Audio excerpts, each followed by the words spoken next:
Hello, everybody. It's Tara Boothby from Sojourn Psychology and David Tensen. And David Tensen is a poet and publisher, an amazing guy from Australia. He's actually my publisher for my book. So we wanted to talk about the creative process of publishing and writing and all these things. So this is David, and I'll let you introduce yourself, David.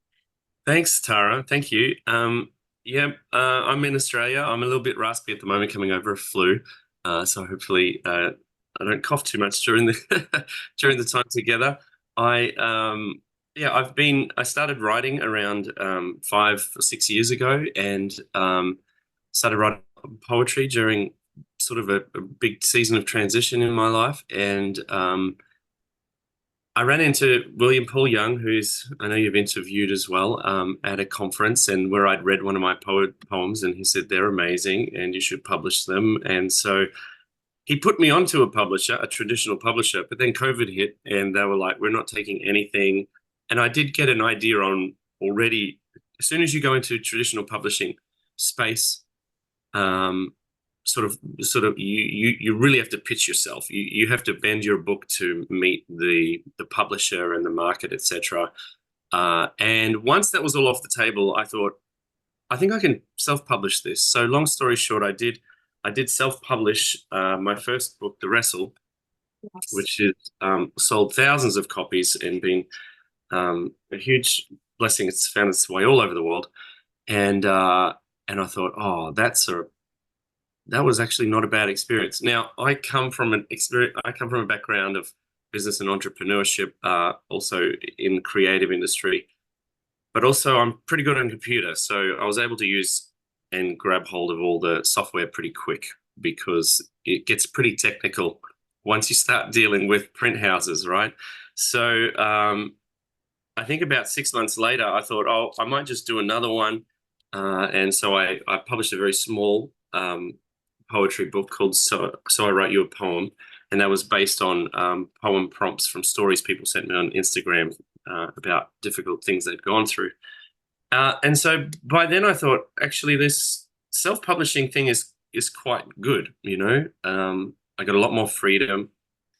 It's a very green thing, because we use a print on demand. So the factories only print your books as they're sold. So if you only sell 20 this month, they've only printed 20, which is good to know. You don't have a garage full of books, and there's no storehouse somewhere with the equivalent of 60, several trees worth of paper.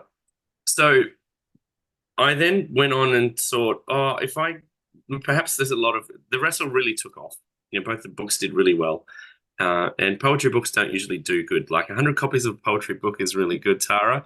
And like, to sell thousands, that's like a bestseller in the poetry world. In part, I have to admit, I got really lucky that I did it during COVID, because poetry took off, reading took off, publishing took off during COVID. But my poetry is good too, so I'm told. It is good. It's very good. I worked hard on it, so I can say that with some confidence. And so I then put out this call to get other people.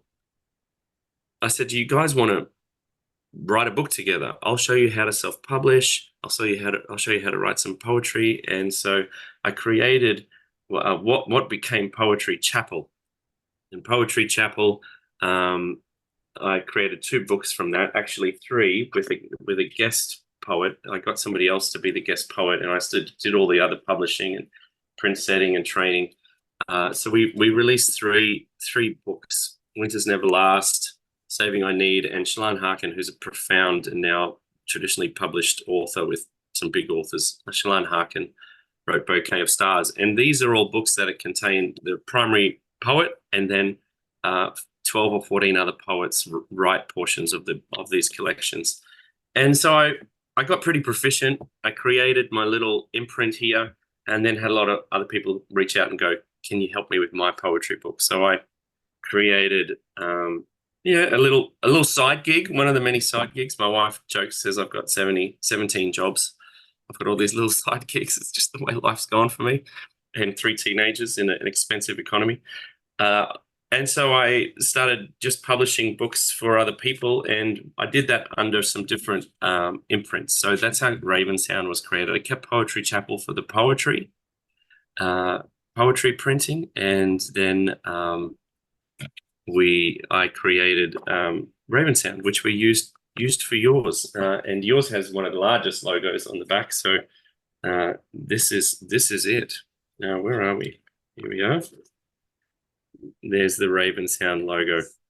So that's been on this is a book I did, one of the first RavenSound books as well. And an imprint is really sort of when I publish books for people, once they hand it over or they sit on a bookshop shelf, I want people to feel like this doesn't feel self-published. This doesn't feel rushed. This doesn't feel like a home job, because you can tell after a while, and good readers, constant readers can tell. Now, some don't mind, but I wanted the bookshop to be able to say, "Oh, we'll stock this. This looks good," for it to hold a sense of professionalism, and that's just a matter of working with the author and making sure that a lot of technical things happen, that we have plenty of time between when we've got our manuscript in. So because things, for example, like with yours, this is the first version we did of yours, and which is, I love your cover. I think it's one of my favorite covers, and Jared's artwork is beautiful, but the spine didn't line up like that. Yeah. That's not cool. So we fixed that, now it's good. Yeah. Really go through. I've got lots of copies of lots of different books that I've got done for people here, because I want it to look really good. I don't want it to go out and I hope the file works, because the file just for some reason never works. We make sure we get advanced copies, plenty of time, and it's a perfect book out to market. It's a well-baked cake. Yeah, I know. I think that the process of working with you is it's so helpful. I think of like the half-baked cake or the homemade looking book. There's so many things that I just would have had zero idea of how to do, and any little blips on the radar or kinks in the plan, your expertise or your insight and vision was really the only way I got through. I can't imagine purely self-publishing. Like it's helpful to have a publishing outfit, especially since you have given me so much creative license as well. Yeah, exactly. So there are different kinds of publishers there. I mean, some people go out and they might have some of the skills like I did and then go and create the book. Even though if I look at the wrestle today, I think if I was doing it again, I'd do some things differently, but I'm letting that, that darling be what it is. There are people who give it a go, and they might have some really good tech skills and they do a cracking job. A few come to mind, but for the majority, it is a technical process. It's like, oh, you can fix your car, but your mechanic's got the right tools. He knows how to take the wheel hub off. He knows how to get into the CV joints and everything else. He talks in a whole different language, and you're like, I could probably Google that, YouTube that, work that out myself. No, I'm going to leave that up to you. And so that's what I become for people is all the authors that I work with, all the accounts are created in your name, the Kindle accounts, the Ingram Spark distribution accounts, everything is.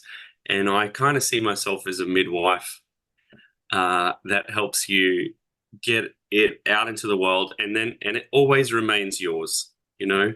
One of the bonuses of self-publishing is that if you want to keep a chapter in that they might not think you should keep in, you can keep it in. I remember when I wrote the Wrestle, there were sections in the Wrestle poetry book where the poems that I had written had I don't know where I put it. They had the title was a letter to anxiety, a letter to, I'm trying to remember the exact thing. And when I went to the publishing, Dear, like I've got one on Dear Breakdown, Dear Strength, Dear Anxiety, Dear Tears. And the publishing agent that I was put onto, who was fantastic, such a good guy. He goes, "Those are the best. You should add more of those." And so immediately I was kind of like, I need to punch out all these extra poems because he thinks that'll sell. Well, at the end, when I went self-publishing, I'm like, they're not here. They're not in me. They're not. All these poems came from real parts of my life, and that would be insincere and inauthentic. I'm not willing to do that. So I didn't write anymore. I didn't put any more in. But if I'd gone the traditional route, they would have, they would have felt contrived. They might have still been okay. But when you self-publish, you get to do kind of whatever you want, and I just help people make it look beautiful. Well, and Look even that, professional. that was my experience with you as well, David, that there was the self-disclosures that I have added in, and you would say, add in another one here, or can you share more of a story there? And one of the endorsements that I've got, a person said the vulnerability and the self-disclosure in Tara's book is like having coffee with a friend. Yeah, And I was like, yeah, because the balance or knowing how to format breakouts and changing things for the reader's eye so that it's more enjoyable or easier to bear than these books with just like one long paragraph and things like yeah. that. Your book is very dynamic. It's probably one of the most dynamic I've done. It is so typesetting is the phrase for those watching that we give to how we set all the type up on the page. So, we have your title, we have your quote, we have your main, but then you have poetry, you have minor breakouts, major breakouts, thoughts that you do. And so it is a feast on the eyes, and I want it to become predictable, and safe as they move through the book, Yeah. and but I'm glad you did that.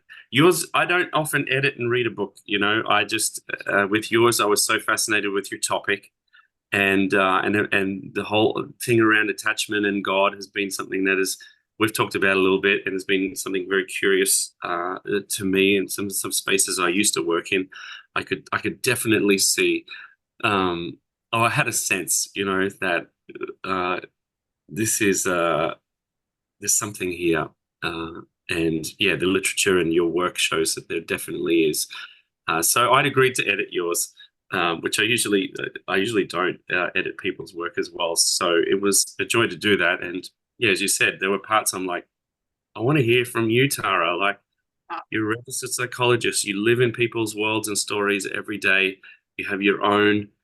We do live in an age where, you know, part of, I think, our roles of professionals, or those who sort of in positions of power, like a psychologist or a doctor, as pastors and clergy, as people that are esteemed, if they become vulnerable and they're open with their own longings and struggles, it's endearing. It builds a connection, because I'm coming to this book with some questions. I'm coming to your book with some curiosity, and I'm looking for somebody to connect to. And so your stories are fantastic.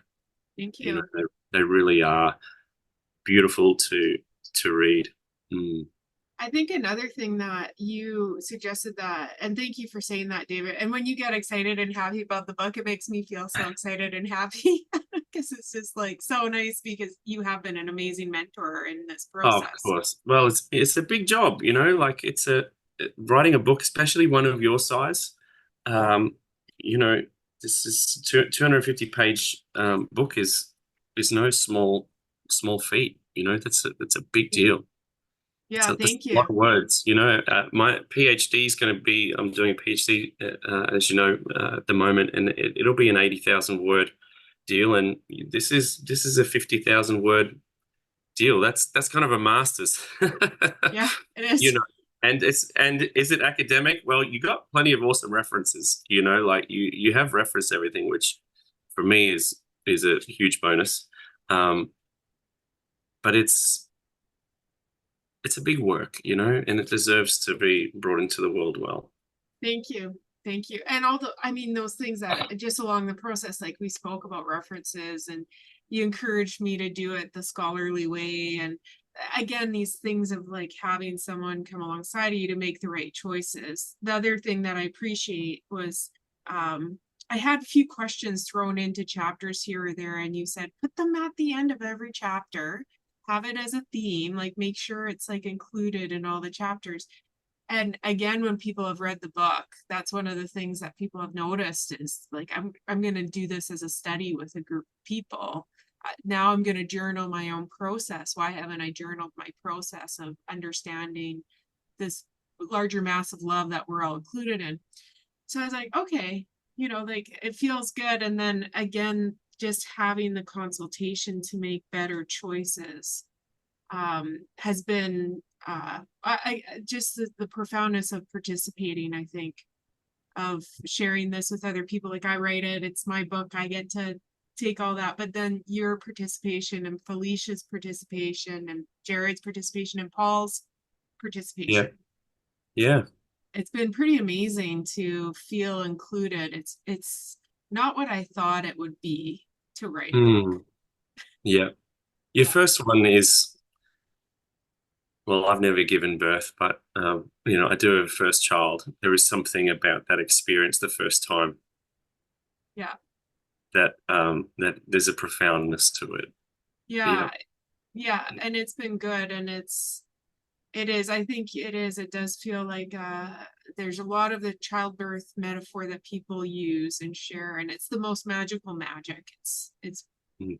It's a pretty special, very special thing. So I was going to ask you, I've never asked you this before, but Oh, what's the story behind RavenSound, like choosing the image and the title for the oh, publishing house? No pressure. that is a really nuanced question. Um, I'll answer honestly because it's the one I have. The raven is symbolic of sort of a lot of things in mythology of message. Being a messenger. Sometimes it can be a marker of transition. That whole you'll see it once you see crows and ravens in shows. Once you look out for them, they're everywhere. And many years ago, I was involved with in the healing movement in Australia and internationally. I was managing some branch of Elijah House Ministries, the Australian branch. I was managing that, and I got really involved in inner healing, spiritual healing, that space. And once you move into that space, it becomes very symbolic, prophetic.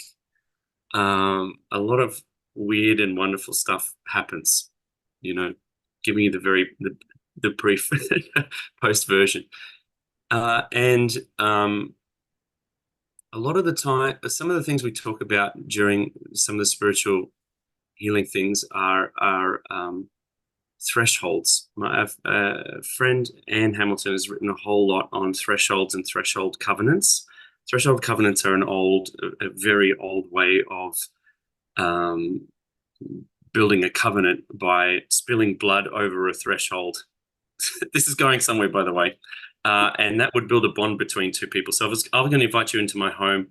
I could kill a fatted calf or a pigeon or whatever at my tent step, the threshold of my tent or my home or whatever, and that blood would spill across there as a line, and I'd invite you over, and we instantly had an agreed connection that we would care and support for each other.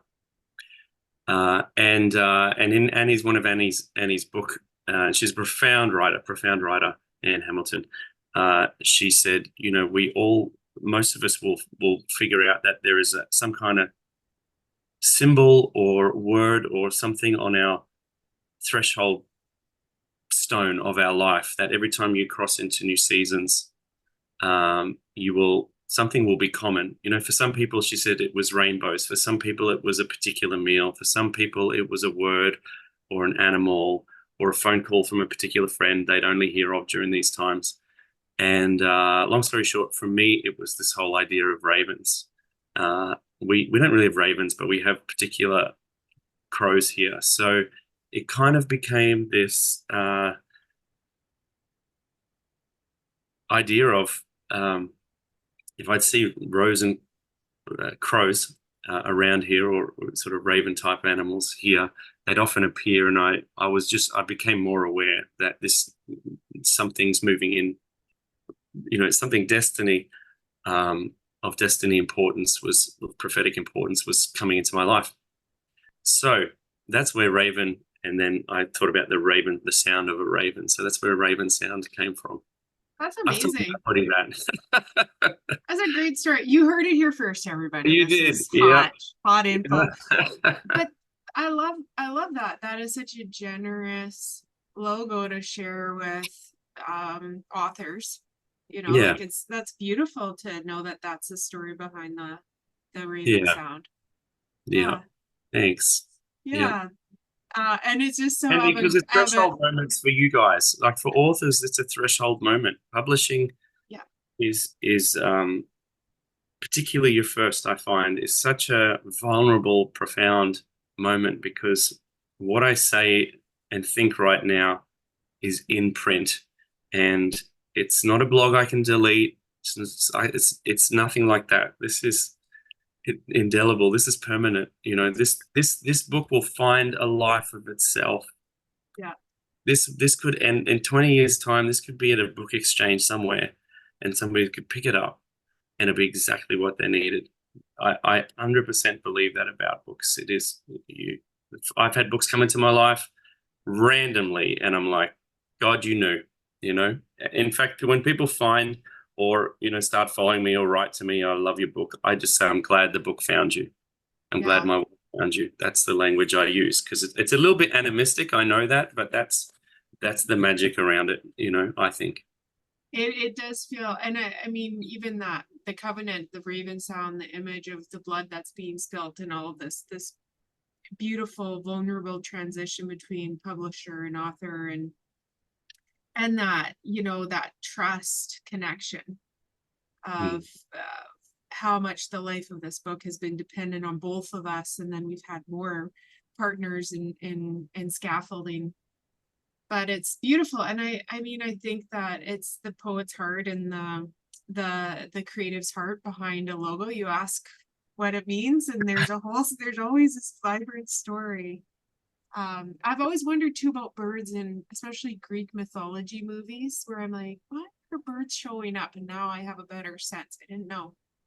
Yeah, quick to Google and easy to find out. Yeah, but birds are a big deal. Crows. Yeah, Crows are often to do, you see them, witches have crows, and um, yeah, they're this really strange creature. Yeah, yeah, even in Australian Aboriginal Dreamtime stories, they have their own origin. Mhm. yeah, yeah. So well, one more sort of piece to notice, and you've talked a lot about this, but then when we're looking at the greater community, or coming alongside of somebody who's written a book, how do we notice support? Now, not as in everybody go out and everybody buy this book, which is fine. You want to buy an author's book, that's beautiful, and we feel supported and loved by that. But what actually, I guess, how do you view supporting people in the creative process? No pressure. Can you give me an example, or? I guess, okay, so my example, when I asked it to you, the answer that came to me, I was thinking, I have just been blown away by my fellow artists. So I was down in Canmore talking to some mountain folk at the art galleries about different opportunities to share my book. And the artists are just like, yeah, of course you wrote a book. And of course you want to be a part of our community, or you're already in. And it's, again, one of the things that really affirmed me and helped me break through my false bashfulness, which is actually ego, was just the love of fellow creators. That there I just blown away by that support. Yeah, yeah, yeah. That was something profound to me. Interesting story. When I wrote The Wrestle, again, it's kind of I bring that up because it was my first experience. I sent it to Paul. He said, I think Brad Jerzak would like this. I've been sending you poetry anyway. So I sent it to Brad, and he just said, do you want to use my imprint? And the imprint is the sort of the publishing logo. So it's published under St. Macrina Press, which, well, you probably can't read it on the screen here. But that's his. And it's still on there. And several of his books use that imprint, but he was just like generous enough to go, yeah, use it. I mean, there's no big legal entity because the book itself is registered copyright to the author. And so the imprint is kind of more like a stamp, makes it look professional. It can help with some of the ranking as well in Amazon. But he was just generous enough to go, yeah, go ahead, and here's the logo, go for it. And so I just found so many people in this space. They are creators, and you're not in it for the money, but you can't do it without support and money, you know? And so, yeah, you just support one another, knowing that you've got each other's back. So Felicia has released a beautiful book.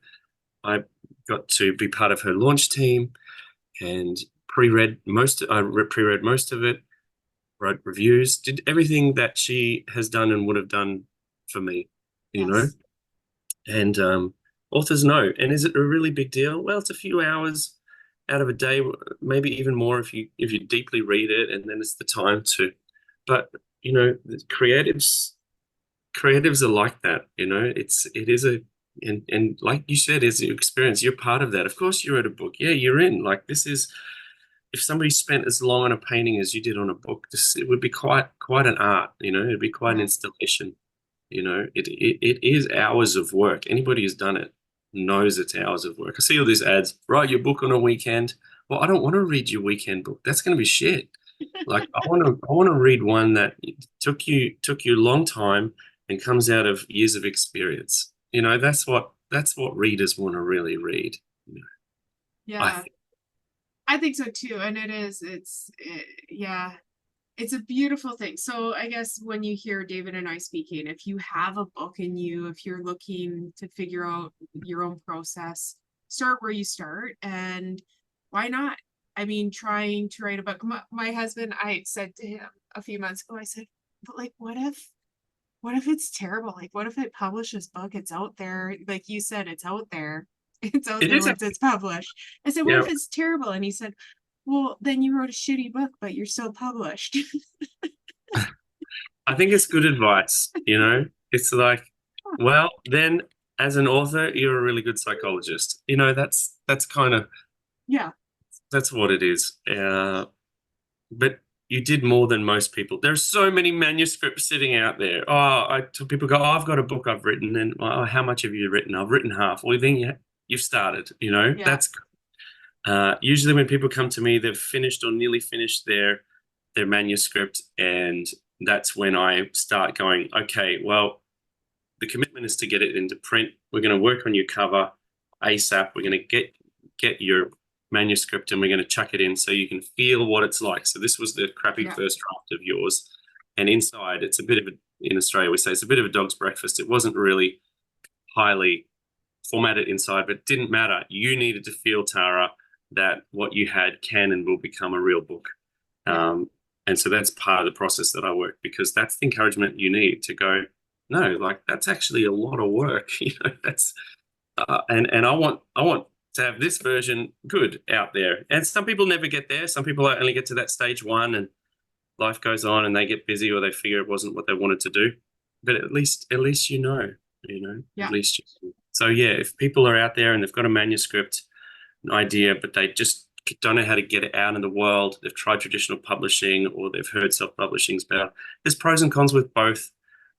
You know, that's what it is. You get more. It costs you, right? So people know Tara paid for my service.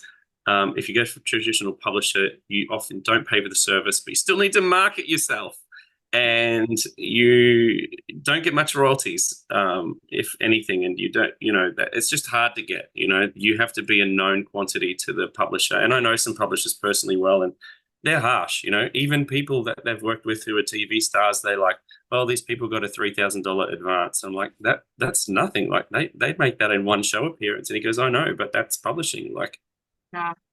you know, that's the world. what it does for what it does for people, it's like, I'm a published author. That can go in your bio now. Like that's Yeah. also, it's just ad, and people are, oh, you've written books, and I'm like, yeah, I've written like 5 books. Oh wow.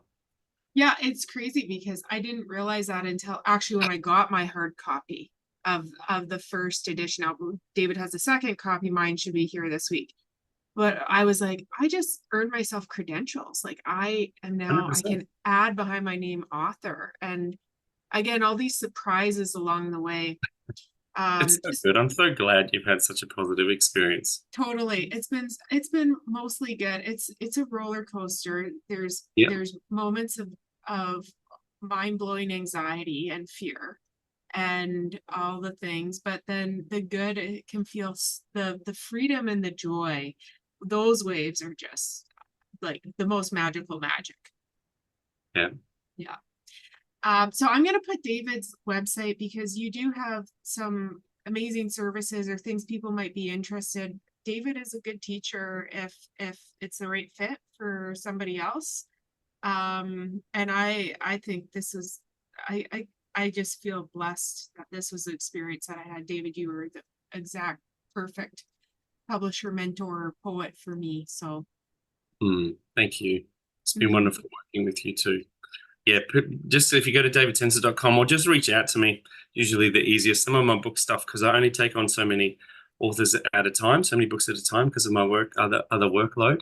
And so, yeah, just reach out to me and we'll set up a little Zoom and have a chat just like you and I did. See if it's a Yeah. fit. It has to be a fit for both of us. Yeah, I would say that's good. We were blessed. I mean, I could if you don't have good chemistry with your publisher, it could be very, very difficult. So hmm yeah. hmm Yeah. Okay, well, thank you so much, David. And yeah, blessings on your day, and I hope you kick the virus. Thank you. Thank you. Okay, bye-bye. Bye.